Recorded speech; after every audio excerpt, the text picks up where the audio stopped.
પ્રણામ. સૂત્ર અર્થના રહસ્ય. આપણે ખમાસમણ સૂત્ર જોઈ રહ્યા છીએ.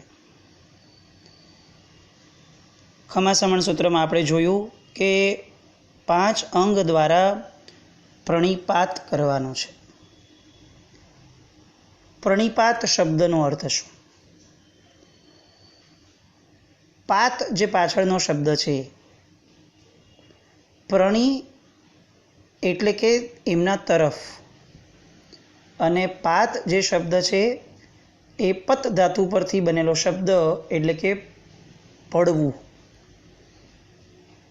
પ્રણિપાત એટલે કે જેમને આપણે વાંધવું છે તેમના તરફ ઝૂકવું, એમને લડીને વાંધવું, એ પ્રણિપાત.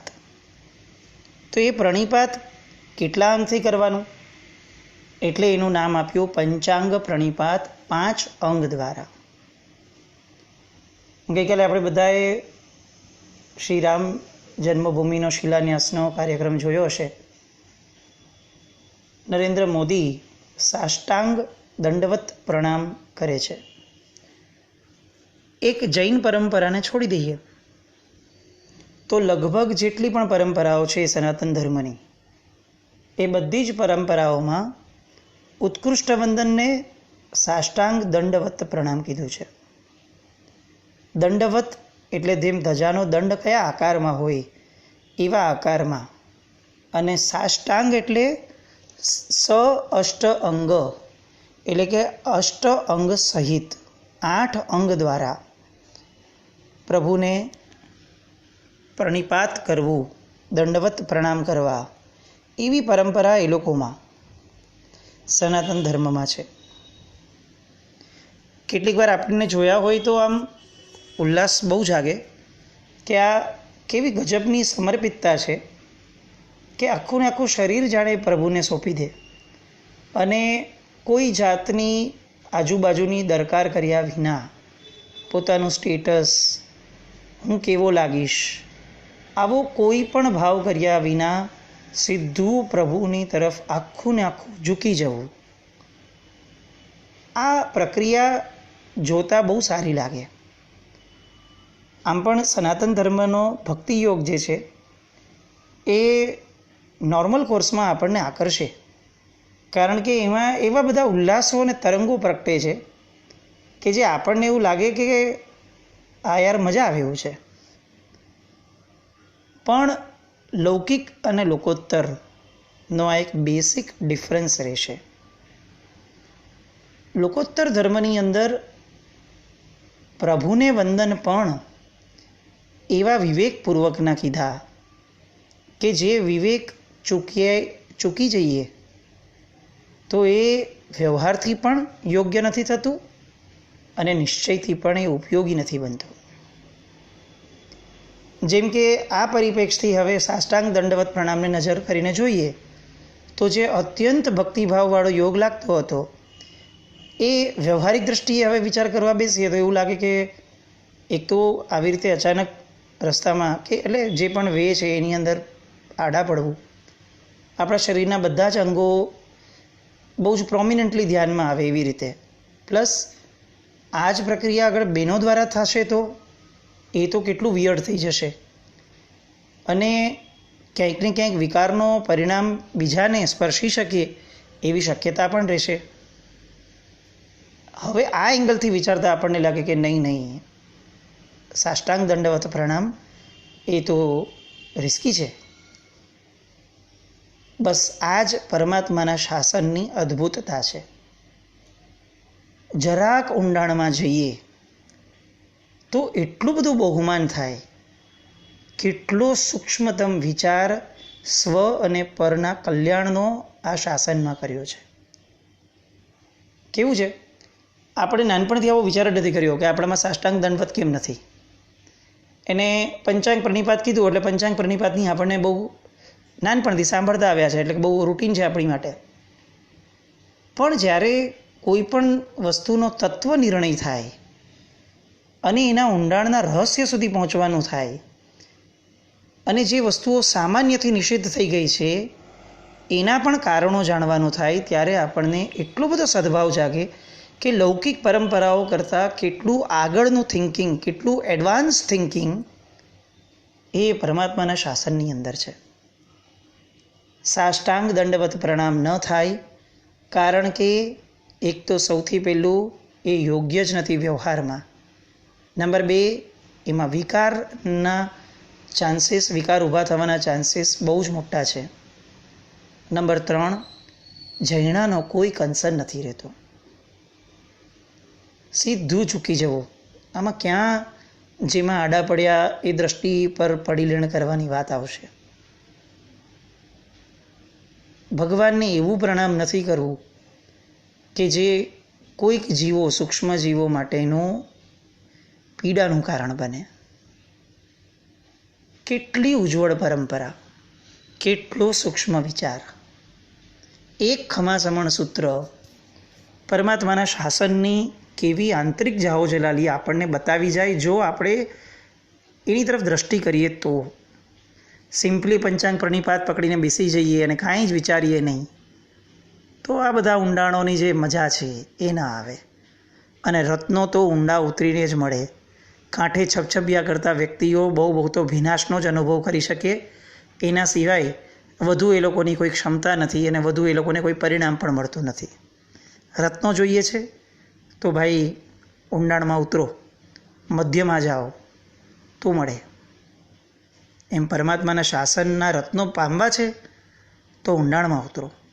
કાંઠે ઊભા રહીને છપછપિયાની જેમ ફક્ત ક્રિયાઓ કરીને વયા જઈએ એ સામાન્ય પુણ્યની ભીનાશ આપી દેશે. એનાથી વધારે શું આપશે એ પણ પ્રશ્ન છે. પંચાંગ પ્રણિપાત સૂત્ર આપણે ગઈકાલે લગભગ બધા જ અર્થો જોયા કે હું ઈચ્છું છું હે ક્ષમા શ્રવણ તપસ્વી, આપને વાંધવાને ઈચ્છું છું. કેવી રીતે? તો કે શક્તિ સહિત પાપ વ્યાપારોનો ત્યાગ કરીને મસ્તક વડે વાંધું છું. મત્થ એણ વંદામી. મસ્તક વડે કેમ એવું કીધું? એકચ્યુઅલી તો 2 પગ ઝૂકે છે, 2 હાથ પણ ઝૂકે છે. તો હાથ વડે વાંધું છું, પગ વડે વાંધું છું, પંચાંગ વડે વાંધું છું, આવું કેવું જોઈએ? મત્ત એણ વંદામી કેમ? મૂકી દઉં આ પ્રશ્ન અને વિચારવા માટે તરતું મૂકી દઉં. પ્રશ્ન થયો છે ક્યારેય? મત્ત એણ વંદામી કેમ? પંચાંગેણ વંદામી કેમ નહીં? કારણ કે વંદન તો પંચાંગ દ્વારા છે, એકલા મસ્તકના થોડી છે. અને છતાં પણ મત્ત એણ વંદામી અલગ રીતે લખ્યું. કારણ શું? કારણ એ કે આ વ્યવહાર નહીંનું સૂત્ર નથી. મત્થ એણ વંદામી નામનો જે શબ્દ છે એ નિશ્ચય નહીંનો છે. વ્યવહારથી એવું લાગશે કે મસ્તક વડે વાંધું છે એવો આનો અર્થ થાય છે, પણ નિશ્ચય દ્વારા આનું અર્થઘટન થશે કે પ્રભુ મારા આખા શરીરનું સમગ્ર તંત્ર જે મસ્તિષ્ક દ્વારા, મસ્તક દ્વારા ઓપરેટ થાય છે એ મસ્તિષ્ક દ્વારા તમને વાંધું છું, એટલે કે મારા શરીરના સમગ્ર તંત્ર દ્વારા તમને વાંધું છું. નોટ ઓન્લી મારા શરીરનું તંત્ર બટ ઓલ્સો મારા સમગ્ર અસ્તિત્વ દ્વારા, મારો અહંકાર, મારું હુંપણું, મારા આગ્રહો, મારી માન્યતાઓ, મારા કેટલાક વ્યક્તિઓ વિશેના મંતવ્યો, મારી માટેના કેટલીક ભ્રમણાઓ, આ બધા જે મસ્તકની અંદર ભરાયેલા છે એ મસ્તકને ભગવાન આજે તારા ચરણે મૂકું છું, તને એના દ્વારા વંદન કરું છું. મત્થ એણ વંદામે. વ્યવહારથી માથું ઝૂકે અને વંદન થઈ જાય એ અધૂરા લાગે. ભગવાન જેવું તત્વ અને એમને ફક્ત શારીરિક ક્રિયાઓ, શરીરના અંગો દ્વારા પગે લાગવું એ એમની ડિગ્નિટી થોડી છે. મારી અંદરનો સમગ્રતયા, આખા ભાવો, મારી શુભતા, મારી અશુભતા, બધું જ ભગવાન તારા શરણે. તમે ક્રમ જુઓ. સૌથી પહેલો નવકાર, એની પછી પંચેન્દ્રિય, એની પછી ઈચ્છામી ખમા સાંભળો.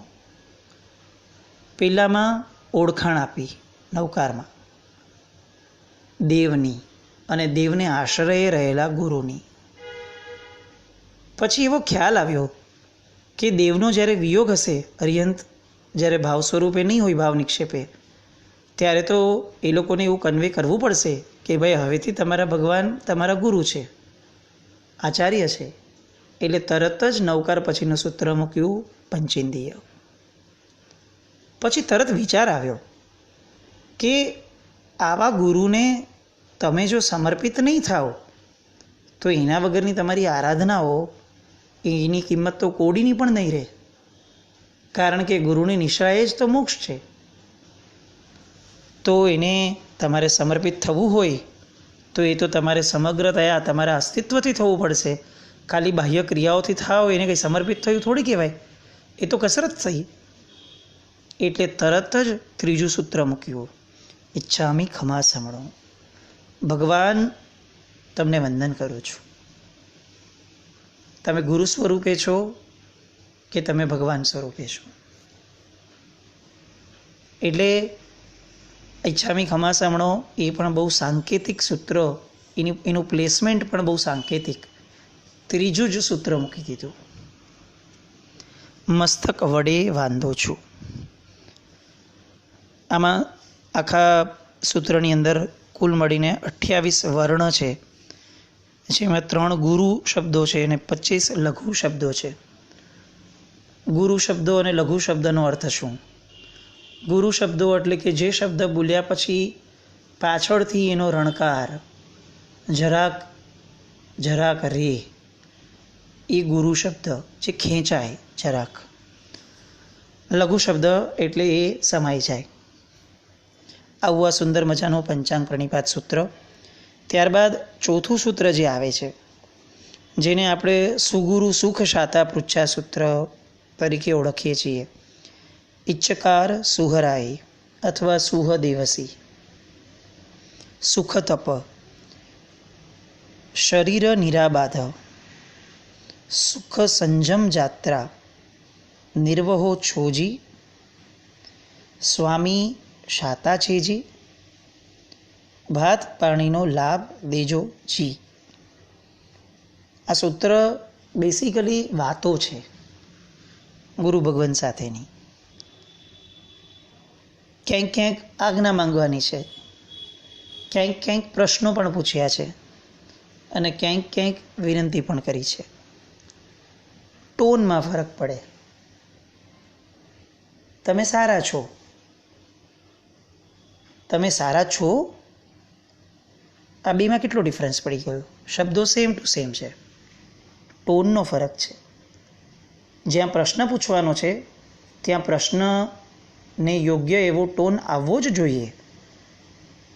ગુજરાતી ભાષા અને સંસ્કૃત ભાષાનું આ જ તો વૈવિધ્ય છે કે એની અંદર દરેક વિરામને પણ, પછી પ્રશ્નાર્થ છે, અલ્પ વિરામ છે, અર્ધ વિરામ છે, એટલી બધી ડિટેલિંગ આપી છે વાક્યોની અંદર કે તમારું એક્સપ્રેશન એ પરફેક્ટ સામાના મગજમાં ઉતરી જાય.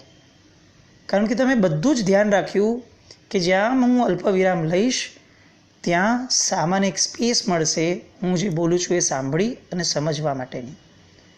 જેવો હું અર્ધવિરામ લઉં છું, એટલે કે અલ્પ કરતાં થોડો વધારે, એવું તરત જ હું સામાન્ય સ્કોપ આપું છું કે દોસ્ત તું તારો જવાબ પણ પ્રિપેર કરી જો હું જે કહું છું એ બાબતમાં. જ્યાં હું પ્રશ્ન પૂછીને પ્રશ્નાર્થ ચિહ્નની જેમ વજન મૂકું છું છેડે, ત્યાં હું એ વજન એ શબ્દો પર નથી મૂકતો, હું વજન સામા વ્યક્તિ પર મૂકું છું કે દોસ્ત આ મારો પ્રશ્ન છે, જવાબ આપ. આ આપણી માતૃભાષાનો વૈભવ. અંગ્રેજી ભાષાઓમાં આટલી બધી ડિટેલિંગ બહુ ડિફિકલ્ટ લાગે છે. અને આ વૈભવ આ સૂત્રની અંદર જે મૂક્યો છે એ સૂત્રને આપણે કેટલો ન્યાય આપીએ છીએ. અર્થને હમણાં એકવાર સાઈડ પર રાખીએ, રહસ્યને તો હમણાં આપણો ઉલ્લેખ જ ન કરીએ. ખાલી વક્તવ્યમાં, બોલવામાં પણ આપણે આ સૂત્રને રિસ્પેક્ટ આપીએ છીએ. મારો બહુ મોટો પ્રશ્ન અને વેધક પ્રશ્ન છે. કેટલી વાર એવું થયું કે આપણે સાહેબને પૂછ્યું, સુખ સંજમ જાત્રા નિર્વહો છોજી, અને આપણે અટક્યા. છોજી ઉપર વજન આવ્યું અને આપણે રાહ જોઈ કે સાહેબને પૂછ્યું છે તો સાહેબ જવાબ આપશે ને, કારણ કે ઉત્તર મેળવવા જ સવાલ કર્યો છે, કે ટાઈમપાસ માટે નથી કર્યો અમે. કદાચ સાહેબને અત્યારે અનુકૂળતા નથી તો એ જણાવશે મને. ત્યાં સુધી મારે મારા પ્રશ્નને પકડી રાખવો એ મારી ફરજ છે.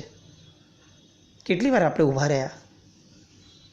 કેટલી વાર એવું થયું કે સાહેબ જવાબ ન આપે તો આપણે સ્વામી શાતા છેજી પૂછીએ જ નહીં, આપણે અટકી ગયા. અને આ જે અટકવું છે ને, એ જે વિનયપૂર્વક અટક્યા આપણે, એ કદાચ સમય આપણો લેશે, પણ એની સામે આપણા ભાવના કેટલાય ચક્કરને અટકાવી દેશે. કારણ કે આપણે ત્યાં ફક્ત શબ્દોથી નથી અટકતા, આપણે સમર્પિત થઈએ છીએ. આપણે એક કહ્યાગરા બાળકની જેવા બનીએ છીએ કે જેમાં પ્રશ્ન પૂછ્યા પછી જવાબ આપવો કે નહીં એનો અધિકાર સામાને આપ્યો, અને એ અધિકારને એને ફૂલ એક્સેસ કરવા માટે છૂટ આપી. તમે આપો તમારી નિરાતે જવાબ, કોઈ ઉતાવળ નથી, આઈ એમ વેઇટિંગ. કેટલી વાર આવું થયું. આપણે કયા અર્થને રહસ્યની વાતો કરશું. હજી તો શબ્દોની ભાષામાં પણ આપણે કેટલા ઊંડા ઉતર્યા. કેટલી વાર એવું થયું કે આવું હજી એકવાર થાય છે, સ્વામી શાતા છીજી આવું પૂછીએ અને જવાબના એક્સપેક્ટેશન રખાય, એ પણ હું માનું છું કે 50, 55, 60% અટકતું હશે. પણ એમાં હજી એકવાર અટકે છે. પણ જે મૂળભૂત પ્રશ્ન છે, સુખ સંજમ જાત્રા નિરહો છોજી, હે ગુરુદેવ, જે સંયમ યાત્રા આપે શ્રી સંઘની સન્મુખ થઈને લીધી હતી, આપ અમારી જવાબદારી બન્યા હતા. કારણ કે આપે આપના પરિવારને અમારા ભરોસે છોડ્યા હતા, શ્રી સંઘના ભરોસે. તો સાહેબ, એ જે યાત્રા આપણી એ દિવસથી શરૂ થઈ હતી, એ યાત્રા વ્યવસ્થિત ચાલે છે ને સાહેબ? આ પ્રશ્ન કેટલો લાગણીસભર છે, કેટલું પોતિકાપણું છે કે સાહેબ આપની સંયમ યાત્રા એકદમ બરાબર ચાલે છે? આપ સારી સંયમ યાત્રામાં નિર્વહો છો ને? હું ખરેખર કહું, કોઈ નૂતન દીક્ષિત મહાત્મા હોય અથવા કોઈ ઉદાસીન ભાવમાં આવી ગયા હોય કોઈ મહાત્મા, કોઈ પણ કારણસર, અને આવું પ્રેમથી આ સૂત્રને જવા દઈએ, એકવાર પ્રેમથી આ શબ્દ જ પૂછ્યો હોય તો, સાહેબ આપની સંયમ યાત્રા સરસ ચાલે છે? સાહેબ આપને આનંદ પ્રવર્તે છે ને આ સંયમ યાત્રામાં? અમે તો સાહેબ આ યાત્રા નથી કરી શકતા. આપ ભાગ્યશાળી પણ છો અને સત્વશાળી પણ છો કે આપ આવી યાત્રામાં છો. સાહેબ આપને આનંદ છે ને? એમને એમ શાતા વળી જાય મહાત્માને. પણ એ લાગણીઓ ક્યાં છે? આપણી પાસે તો ફક્ત એ સૂત્ર છે ને આપણી માટે, એટલે સૂત્ર તો આ રીતે જ બોલાય, એમાં વચ્ચે સ્ટોપ થવાની તો ક્યાં કંઈ લખ્યું છે એ લોકોએ? તો ભાઈ આપણે કેમ થઈએ? આપણે તો ગુરુવંદનનો નિયમ છે. કૃષ્ણ મહારાજાએ ગુરુવંદન કર્યા હતા, તો આપણે પણ 18,000 કરી અને મોક્ષે વયા જશું. પછી ગુરુવંદનની અંદર આવું અટકવાનું એવું ક્યાં કોઈએ કીધું તું? લે, એમાં આપણો શું વાંક? આપણે તો એક કર્તવ્ય પૂરું કરવા આવ્યા છીએ. પુણ્ય મળે, લાભ મળે, ગુરુને સારું લાગે, આપણે કોઈકને કહી શકીએ કે જો હું રેગ્યુલર ગુરુવંદન કરું છું. હા, કેટલા બધા ભાવો, પણ આ એક ભાવ મિસિંગ, પોતિકાપણાનો. સૂત્રના બાકીના પદો અને બાકીના ઊંડાણને આવતીકાલે સ્પર્શવાનો પ્રયત્ન કરશું. પણ એક વેદના ચોક્કસ જન્મે છે કે આપણો ધર્મ ફક્ત એક વ્યવહાર ધર્મ પણ કદાચ પહોંચે છે કે નહીં એ પ્રશ્ન છે. ઘણીવાર તો એવું લાગે કે ફક્ત એક વ્યવહાર જ છે આ. એ ન હોય તો ખૂબ આનંદ છે, પણ જે હોય આવું તો એ બહુ ચિંતાનો વિષય છે. બસ આવી બધી ચિંતાઓ આપણે ઊભી કરીએ એવી શુભ મંગલ કામના. જીનાજ્ઞા વિરુદ્ધ કંઈ પણ બોલાયું હોય